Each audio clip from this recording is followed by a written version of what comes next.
সূরাতুল কাউসার 11 বার পরে হাতের মুঠোর মধ্যে ফু দিলে কি হয়, কি হবে শুনলে অবাক হবেন। সূরাতুল কাউসার এতটাই পাওয়ার, এতটাই ক্ষমতা আল্লাহ তাআলা এই সূরাতুল কাউসারের মধ্যে দিয়েছেন। দুশমন শেষ হয়ে যাবে। যাদের স্বামী অবাধ্য, কষ্ট দেয়, গালমন্দ করে স্বামী বাধ্য হয়ে যাবে, স্ত্রীর কথায় উঠবে বসবে, শ্বশুর শাশুড়ি কষ্ট দেয়, দুঃখ দেয়, মানসিক যন্ত্রণা দেয়, সূরা কাউসার 11 বার পরে হাতের মধ্যে ফু দিলে যেভাবে আমলটি বলবো সেভাবে করলে শ্বশুর শাশুড়ি বাধ্য হবে। সন্তান খারাপ হয়ে গেছে, কথা শুনে না, অবাধ্য হয়ে গেছে, এ আমলটি যদি করতে পারেন ইনশাআল্লাহ সন্তান বাধ্য হবে, আপনার কথায় উঠবে বসবে, যেভাবে বলবেন সেভাবে কথা শুনবে ইনশাআল্লাহ।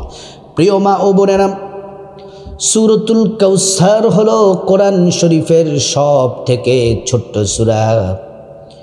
এই সূরাটি নবীজির উপরে আল্লাহ পাক নাজিল করলেন কোন সময়?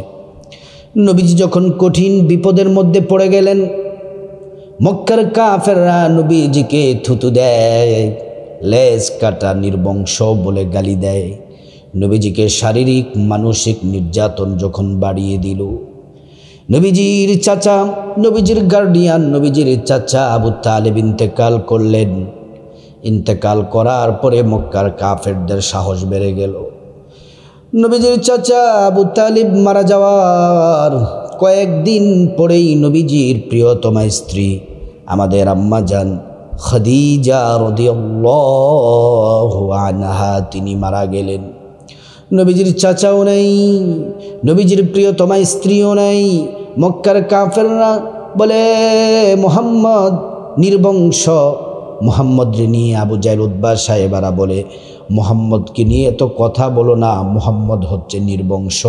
মুহাম্মদ যদি মারা যায় তার কথা স্মরণ রাখার মতো কেউ থাকবে না, কারণ তার সন্তান নাই। নবীজির যেই ছেলে সন্তানগুলা ছিলেন সব ছোট্টবেলা মারা গেছেন, এজন্য নির্বংশ বলে নবীজিকে গালি দিত। নবীজিকে পাথর মারা হয়েছে, নবীজির দাঁত মোবারক শহীদ করা হয়েছে। নবীজি যখন নামাজের মধ্যে থাকতেন উটের পচা গন্ধা নারী বুড়ি দিয়ে দিত। তখন আল্লাহ রাব্বুল আলামিন ওই মক্কার কাফেরদের ষড়যন্ত্রের শত্রু দুশমনদের বিরুদ্ধে আল্লাহ তাআলা নিজে জবাব দিয়েছেন রাসূলুল্লাহর পক্ষ থেকে। আল্লাহ তাআলা বলেন, ইন্না আ'তাইনাকাল কাউসার ফাসাল্লি লিরাব্বিকা ওয়ানহার ইন্না শানিআকা হুয়াল আবতার। হাবিব, আপনাকে আমি হাউজে কাউসার দান করেছি। আপনার চাচা মারা গেছে, আপনার স্ত্রী মারা গেছে, কি হয়েছে? আমি আপনার বন্ধু, আমি রব্বুল আলামিন আছি, আপনি মন খারাপ করবেন না, আপনাকে হাউজে কাউসার দান করলাম। আল্লাহু আকবার। তারপরে বলেন ফাসাল্লি লিরাব্বিকা ওয়ানহার, আপনি নামাজ পড়ুন, কোরবানি করুন। ইন্না শানিআকা হুয়াল আবতার, আপনি নির্বংশ নয়, আপনি নির্বংশ নয়, আপনি লেজ কাটা নয়। যারা আপনাকে নির্বংশ বলে তারা হলো আসল নির্বংশ। জবাব দিয়েছেন আমার আল্লাহ। আল্লাহু আকবার। প্রিয় মা বোনেরা আমার, সূরাতুল কাউসার 11 বার পড়ে যদি হাতের মুষ্টির মধ্যে যদি ফু দেন, যারা আপনার দুশমনি করে, শত্রু আপনার ক্ষতি করতে চায়, পরিবারের ক্ষতি করতে চায়, মা বাবা ভাই বোনের ক্ষতি করতে চায়, স্বামীর ক্ষতি করতে চায়, সন্তানের ক্ষতি করতে চায়, যারা ক্ষতি করতে চায়, এই আমল যদি করতে পারেন শত্রুর জবান বন্ধ হয়ে যাবে। অর্থাৎ শত্রু আর আপনার বিরুদ্ধে কথা বলতে পারবে না, শত্রু দমন হয়ে যাবে, সে আপনার বিরুদ্ধে ষড়যন্ত্র করতে পারবে না, কারণ আল্লাহ রাব্বুল আলামিনের সাহায্য আপনার সাথে থাকবে। যাদের স্বামী কষ্ট দেয়, গালমন্দ করে, মারধর করে স্বামী কষ্ট দেয়, গায়ে হাত তুলে গালমন্দ করে স্বামী আপনার কথায় উঠবে বসবে, টাকা পয়সা দেয় না, বিদেশ থাকে, স্বামী টাকা পয়সা পাঠাতে বাধ্য হবে, আপনি যেভাবে বলবেন সেভাবে স্বামী চলবে। শ্বশুর শাশুড়ি কষ্ট দেয়, শ্বশুর শাশুড়ি বাধ্য হবে, সন্তান কথা শোনে না, সন্তান তারের মতো সোজা হয়ে যাবে, অর্থাৎ যেভাবে বলবেন সেভাবে শুনবে। পবিত্র কোরআন শরীফ আল্লাহ রাব্বুল আলামিন প্রেসক্রিপশন দিয়ে দিলেন, ওয়ানাজ্জালনা আলাইকাল কিতাবা তিবয়ানান লিকুল্লি শাই। মহান রব্বুল আলামিন বলেন, হাবিব, এটা হলো এমন একটি কোরআন, সব বিষয়ের কথাই কোরআনের মধ্যে আছে। এমন কোনো বিষয় নাই যেই বিষয় এই কোরআন শরীফের মধ্যে নাই। সব সমস্যার সমাধান আমি আল্লাহ তাআলাই কোরআন শরীফের মধ্যে দিয়ে দিলাম। সব সমস্যার সমাধান এই কোরআনুল কারীমের মধ্যে আল্লাহ রাব্বুল আলামিন দিয়ে দিয়েছেন। সুবহানাল্লাহি ওয়া বিহামদিহি। প্রিয় মা বোনেরা, আল্লাহকে ডাকলে আল্লাহর সাহায্য অতি নিকটেই আছে। রব্বুল আলামিন আল্লাহ তাআলা কোরআন শরীফের আয়াত নবীজির উপর নাজিল করে বললেন, ওয়া ইযা সাআলাকা ইবাদি আন্নী ফাইন্নী করিব উজিবু দাওয়াতাদ দাঈ ইযা দাআন। মুহাম্মদ সাল্লাল্লাহু আলাইহি ওয়াসাল্লাম, আমার বান্দারা যদি আপনাকে জিজ্ঞেস করে কোনো বিষয় সম্পর্কে, আমি আল্লাহ সম্পর্কে, আপনি বলে দেন আমি আল্লাহ অতি নিকটেই আছি। আমি আল্লাহর কাছে তারা যা চাইবে আমি আল্লাহ রাব্বুল আলামিন তাদেরকে তাই দিয়ে দিব। যা চাইবে আমি আল্লাহ তাই দিব। ইন্নাল্লাহা আলা কুল্লি শাইইন কদির। সমস্ত কর্তৃত্ব, সমস্ত যা কিছু, সব কিছু করতে পারেন আল্লাহ।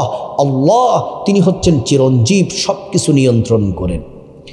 প্রিয় মা বোনেরা আমার, এই সূরাতুল কাউসার 11 বার কোন সময় পড়বেন, আমলটি কিভাবে করবেন, সুন্দরভাবে আমলটি বোঝার জন্য সম্পূর্ণ ভিডিওটি দেখতে হবে। টেনে টেনে দেখলে বুঝতে পারবেন না, আমলটি ঠিকভাবে জানতে পারবেন না। আমাদের একটা অভ্যাস খারাপ, কোনো কিছু হইলে কবিরাজের কাছে দৌড়ায়। আয় হায় হায় হায়, কবিরাজকে কি করতে পারবে? কবিরাজ কিছুই করতে পারবে না। কুফরি কালাম করে কবিরাজ, জাদুটনা করে, এগুলো হারাম হারাম হারাম। আর আপনি যদি কোরআন দিয়ে যদি আমল করেন 100% কাজ হবে। সাহায্য করবেন আমার আল্লাহ। আলা ইন্না নাসরাল্লাহি করিব। আল্লাহর সাহায্য বান্দার জন্য অতি নিকটে আছে। প্রিয় সম্মানিতা মা বোনেরা আমার, এই আমলটি যে কোনো দিন, যে কোনো রাতে, যে কোনো সময় আমলটি করতে পারেন। আমলটি করার আগে সর্বপ্রথম আপনাকে সুন্দর করে ওযু করা লাগবে। ওযুটা করতে হবে নবীর তরিকা মতো। ওযু করার শুরুতে পড়ে নেবেন বিসমিল্লাহির রহমানির রহিম। সুন্দর করে ওযু করলে আল্লাহর পক্ষ থেকে 2টি পুরস্কার পাবেন। 1 নাম্বার পুরস্কার হলো ওযুর পানির সাথে আপনার গুনাহগুলা সব ঝরে ঝরে পড়ে যাবে। 2য় নাম্বার পুরস্কার হলো হাসরের ময়দানে আল্লাহ রাব্বুল আলামিন ওযুর অঙ্গ প্রত্যঙ্গগুলার মধ্যে নূর দিয়ে দিবেন, নূরে চমকাতে থাকবে। প্যারা নবীজি সাল্লাল্লাহু আলাইহি ওয়াসাল্লাম আমাদেরকে দেখেই চিনে ফেলবেন, আল্লাহর কাছে নিয়ে যাবেন, সুপারিশ করে আল্লাহর জান্নাতে পৌঁছে দিবেন। সুবহানাল্লাহ, আল্লাহু আকবার। প্রিয় সম্মানিতা মা বোনেরা আমার, ওযুটা যখন শেষ হয়ে যাবে, পশ্চিম আকাশের দিকে তাকিয়ে আঙ্গুলটা উঁচু করে একবার কালিমে শাহাদাত পড়বেন।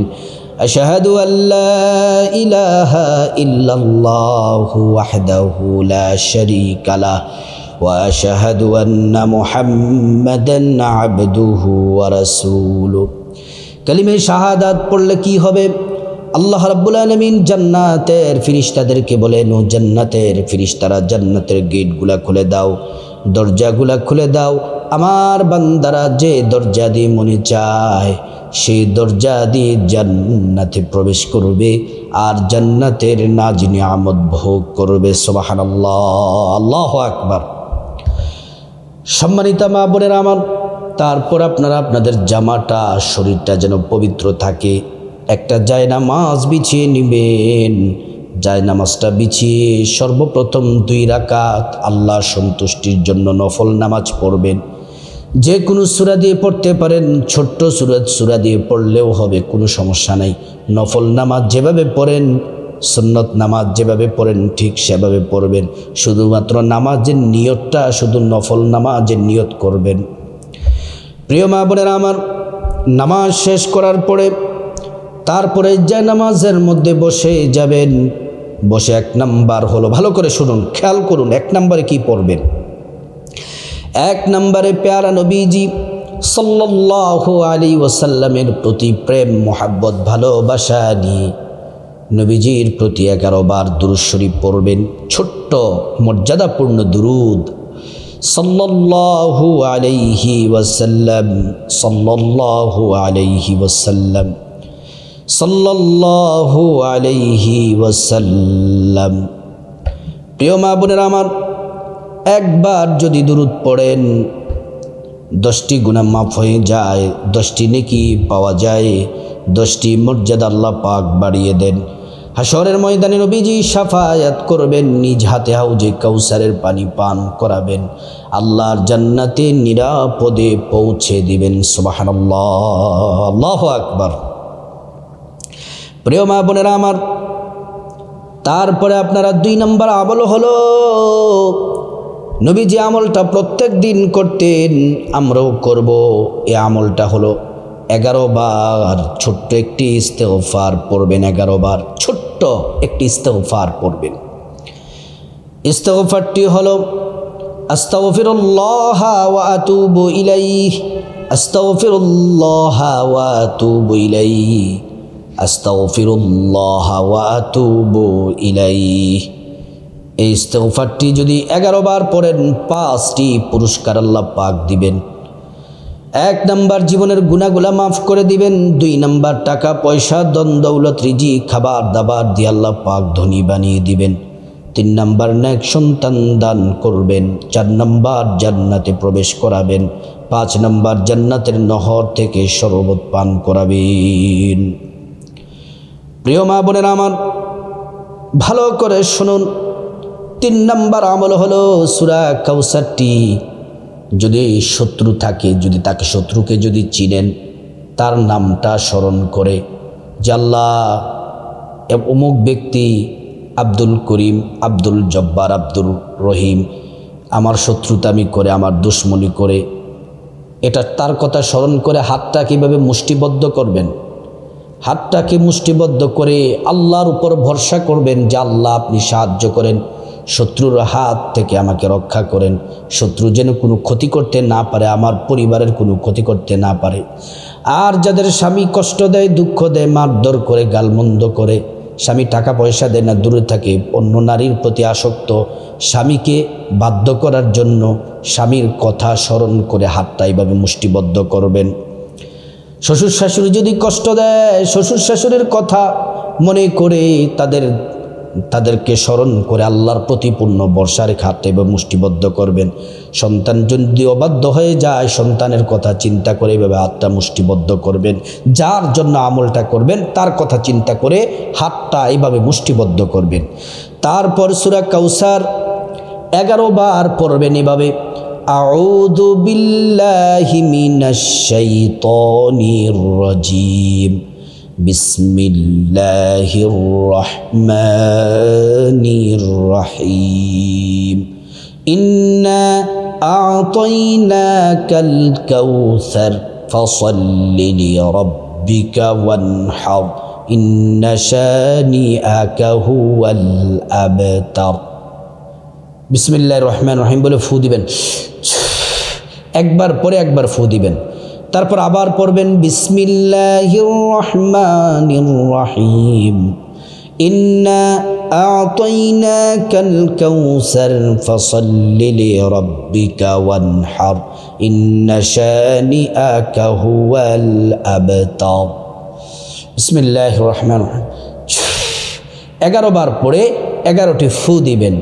ফু দিয়ে তারপরে 4 নম্বর আমলটি করবেন, সেটি হলো 11 বার পড়বেন ইয়া যাল জালালি ওয়াল ইকরাম, ইয়া যাল জালালি ওয়াল ইকরাম, ইয়া যাল জালালি ওয়াল ইকরাম। তারপর 5 নম্বর আমল হলো 11 বার আবার দুরূদ শরীফ পড়বেন সাল্লাল্লাহু আলাইহি ওয়াসাল্লাম, সাল্লাল্লাহু আলাইহি ওয়াসাল্লাম। তারপর আল্লাহুম্মা আমিন বলে মুনাজাত দিবেন, চোখের পানি ছেড়ে দিবেন, মুনাজাতের শুরুতে 3 বার পড়বেন ইয়া হাইয়ু ইয়া কাইয়ুমু বিরহমাতিকা আস্তাগীথ, ইয়া হাইয়ু ইয়া কাইয়ুমু বিরহমাতিকা আস্তাগীথ, ইয়া হাইয়ু ইয়া কাইয়ুমু বিরহমাতিকা আস্তাগীথ।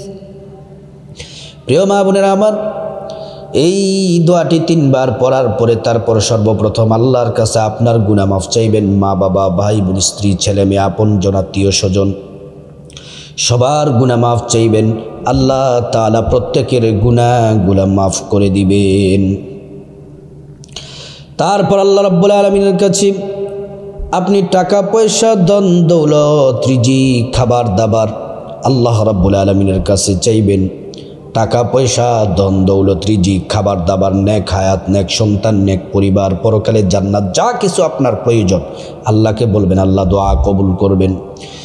তারপর রব্বুল আলামিনের কাছে বিপদ থেকে মুক্তি চাইবেন, ঋণ থেকে মুক্তি চাইবেন, অভাব অনটন জাহান্নাম থেকে মুক্তি চাইবেন, আযাব গজব অ্যাক্সিডেন্ট দুর্ঘটনা থেকে মুক্তি চাইবেন।